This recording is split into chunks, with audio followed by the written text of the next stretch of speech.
Your mind forgets faster than your body. That is why symbols matter. They remind you who you chose to become.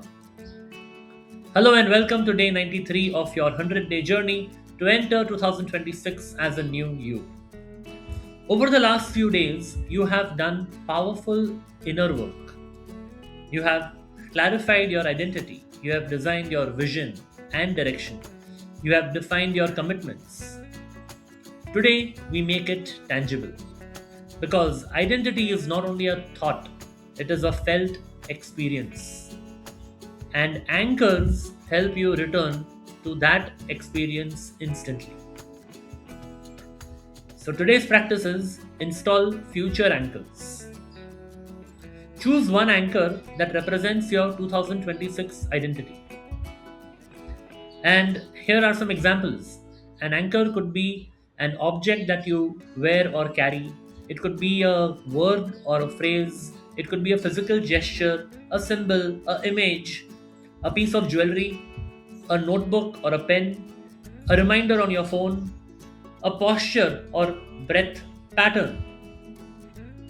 This anchor should represent how you want to feel and show up in 2026.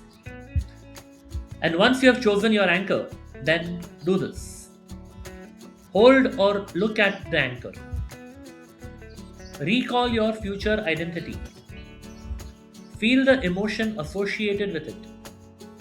Say your identity statement silently or aloud. Take one deep breath and lock it in.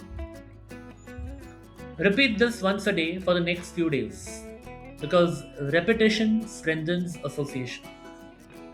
This is how identity moves from intention to instinct. So today your reflection prompt is this. What object or symbol represents my new identity? Trust what feels right. Your body knows before your mind can explain. And in the comments today, share the type of anchor that you chose. Object, word, gesture, symbol. And let's continue this journey with the last 7 days remaining to enter 2026 as a new you. For everyone in the 31-day sprint, remember anchors are not superstition, they are reminders. Use them to return to yourself when life pulls you away.